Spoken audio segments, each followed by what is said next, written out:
Welcome to another set of mathematics practice questions. In this video, we will dive into differential equations and transforms. Ensure you are referencing the FE handbook while answering these questions.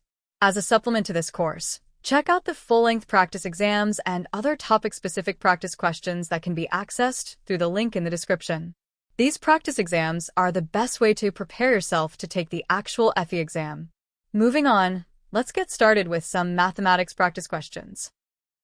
Practice question 1. Solve the first-order linear differential equation, dy dx plus y equals e of negative x. Given the initial condition y0 equals 2, what is the value of y1? We begin by identifying the standard linear form. The given equation already fits the format. In this case, the coefficient of y is 1, and the right-hand side is the exponential of negative x. Next, we calculate the integrating factor. Since the coefficient is 1, the integrating factor becomes the exponential of x. We multiply the entire differential equation by this integrating factor. This turns the left-hand side into the derivative of the product of the integrating factor and y. Now we integrate both sides with respect to x. The integral of the derivative of the product becomes just the product, and the integral of 1 is x plus a constant. To solve for y, we divide both sides by the integrating factor. This gives us the general solution. Y equals the exponential of negative x times the quantity x plus the constant. We then apply the initial condition given in the problem. When x is 0, y is 2. Plugging in these values, we solve for the constant, which comes out to 2. Substituting the constant back into the general solution gives us the full solution. Y equals the exponential of negative x times the quantity x plus 2. Finally, we evaluate this solution at x equals 1. That yields 3 times the exponential of negative 1. This matches answer choice A. Practice question 2. What is the Laplace transform of the function f of t equals 3t squared plus 5e to the 2t? To begin, we apply the linearity property of the Laplace transform. This means that the Laplace of the entire expression is the same as taking the Laplace of each term separately and then adding the results together. Next, we use known standard Laplace transforms from the table. The Laplace transform of t squared is 2 divided by s cubed.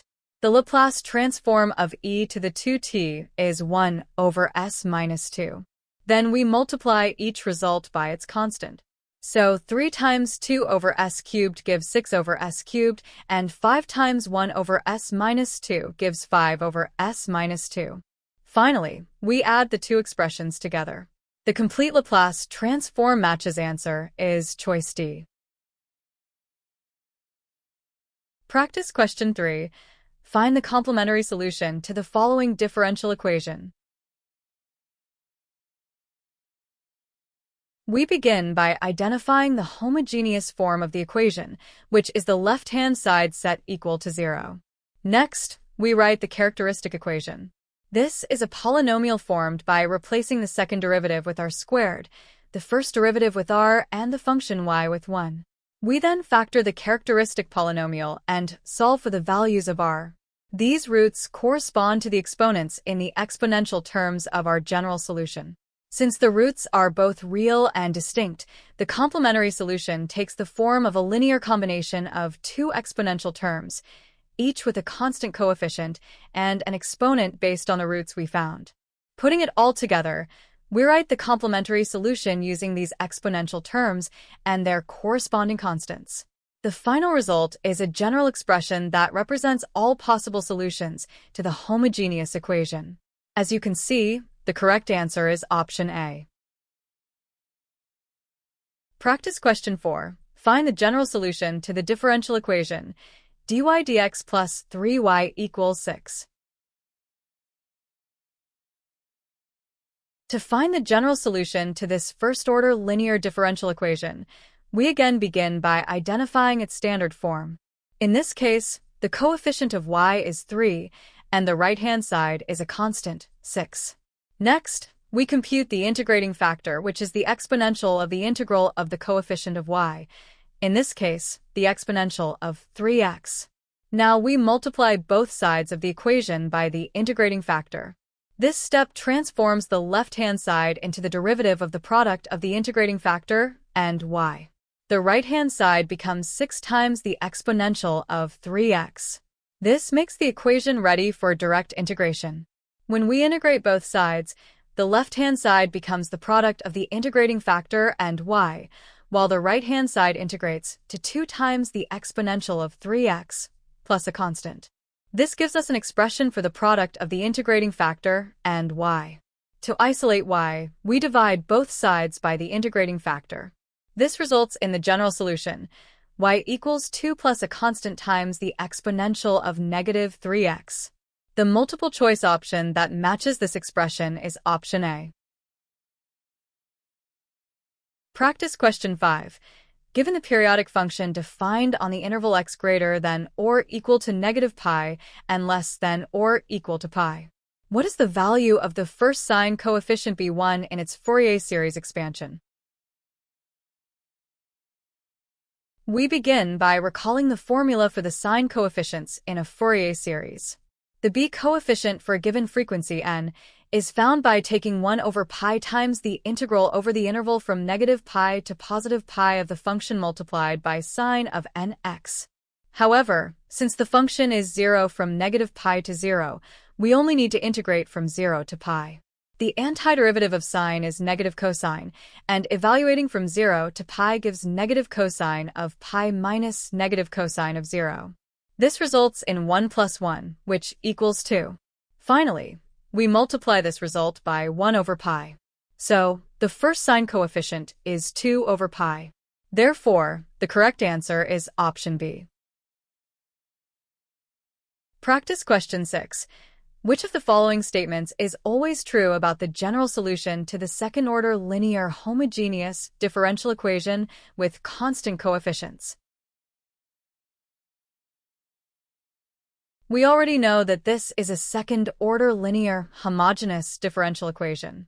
We can then rewrite the differential equation as its associated characteristic equation. The roots of this equation, whether they are real, repeated, or complex, determine the form of the general solution. If the roots are real and distinct, we get 2 exponential terms. If the roots are real and repeated, we get an exponential multiplied by x. If the roots are complex conjugates, the solution includes both exponential and trigonometric functions, typically in the form of sine and cosine terms multiplied by an exponential factor. Once we understand this, we can analyze each of the answer choices. Option A says the general solution always contains 2 linearly independent exponential functions. That's not true in every case. Sometimes one term is multiplied by x, or trigonometric functions are involved. Option B claims that trigonometric functions are always present, but these only show up if the characteristic equation has complex roots. Option C is the correct answer. It accurately states that the structure of the general solution depends on the roots of the characteristic equation, and that's true for every second-order linear homogeneous differential equation with constant coefficients. Option D suggests a constant particular solution is always included, but that only applies to non-homogeneous equations, not the homogeneous form we're working with here. Therefore, option C is the only correct choice. Practice question 7. Consider the following linear difference equation with initial conditions A0 equals 2 and A1 equals 6. What is the value of A3? We begin by rewriting the original equation in a form that allows direct computation. Once we do that, we are ready to compute terms step by step. The problem gives us the first 2 terms of the sequence. With those starting values, we substitute into our rearranged recurrence formula. First, we calculate the second term after the initial ones, and then we continue on to find the third term. Each time, we substitute known values into the equation, simplify, and calculate the result. Following this process, we find that the value of the third term in the sequence is 54. This matches answer option C. Practice question 8. The Fibonacci sequence is defined by the following recurrence. What is the value of f7? We are told that the 0th term is 0 and the first term is 1. From there, the rule says that each subsequent term is the sum of the two before it. We can compute each value step by step using this rule. The second term is 1 plus 0, giving us 1. The third term is 1 plus 1, which is 2, and so on. Finally, the 7th term is 8 plus 5, resulting in 13. So, after computing each term in order, we find that the 7th Fibonacci number is 13. This matches answer option B. That concludes our practice questions for this unit of mathematics. In the next lecture, we will continue with mathematics and cover numerical methods. Again, if you want more example questions for mathematics or complete FE practice tests, visit the link in the description or on screen. Thanks for watching.